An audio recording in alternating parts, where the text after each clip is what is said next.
Her book was written in hopes of helping children with self-love and acceptance. Joining us now with more on her journey of getting her book published and what she wants it to mean to the world is author Madison Moreno. Madison, thanks so much for joining us today. Thank you so much for having me. Yes, very excited to talk about your amazing children's book. But before we get into what's behind the pages, because I know that's really the exciting part, we first have to understand a little bit more about you as an author. What inspired you to write this children's book? Yeah, so growing up, I always loved to write. That was always my favorite subject, and I would write my own stories, just short ones, but every time I brought them to my mom, she would always joke with me and said, you should turn this into a children's book. I obviously pushed the idea aside until I was at Sonoma State. A signature project came about, and I actually had to write a children's book for it.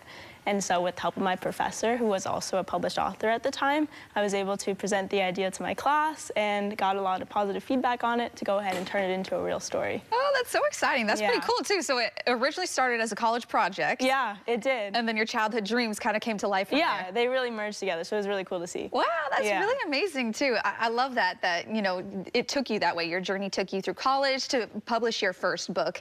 And what inspired this specific story? Because I know the story means a lot to you personally. Yeah, so the idea of self-love was something that was really heavy on my mind. I hadn't really understood what it was until at the time I was 20 years old, and I finally realized how important it was. And I realized that students, children, anyone really shouldn't have to wait till they're 20 years old to understand how important it is. So I decided, how could I do that, and how could I promote that idea at a younger age? And that's amazing, too. I love hearing that from somebody. And you're like, even at 20 years old, that still sounds young for somebody to finally understand what self-love is, right?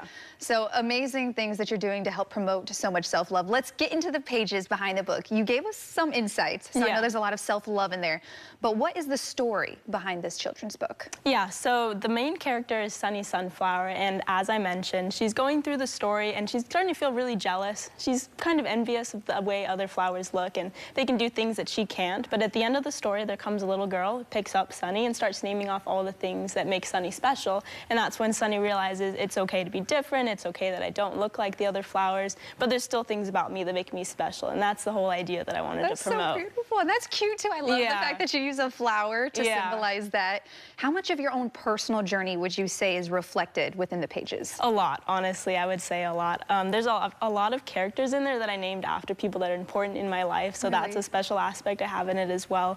But again, the idea of self-love was really heavy on my mind, and so I feel like I did a great job of putting that, all that, joy and that into that book. And I could see it. I could see as you talk about it, I could see the passion that you have for a project like this.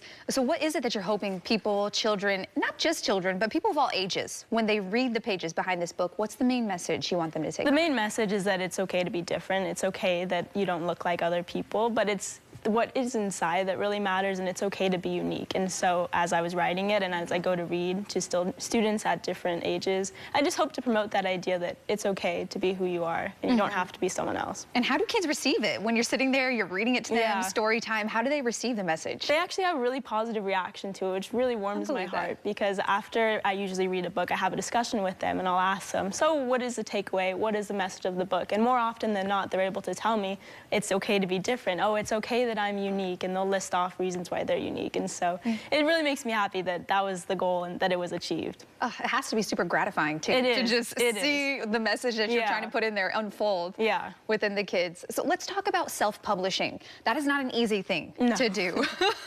You're like, whoo, if only you knew. Tell us that process and maybe how it finally came to be. Yeah, so it started in 2020, and it was during COVID, and I was searching through ways that I could publish it, and one thing that came across was Amazon Kindle Direct Publishing, which is a self-publishing process through Amazon. But before I even got to that, I, of course, had to find an editor to edit my manuscript. I had to do page layout plans. I had to put the pages and the illustrations. I also had to go find an illustrator. And once I had finally completed all that, then I had to go through the publishing process, which involved finding the keywords, writing the description, the pricing. So a lot of steps, and this was my first time doing it, of course. So it was was a lot of trial and error, but I'm glad a year and a half later that it worked out. Oh my goodness. So a year and a half later, so it sounds like it is kind of a tedious process. Yeah. But it was very much so worth it. Yeah. When trying, oh, I'm sorry, go ahead. No, sorry. I was just going to say that I think as I was writing it and going through the publishing process, I did want to make it exactly how I wanted it to be, because it's something that's going to be with me forever. So yeah, it's attached to you, your name forever. Yeah. So such a beautiful message that you've highlighted to you, your name. And one more question before I let you go. What has this process in writing this book done for you personally as an author and just an individual?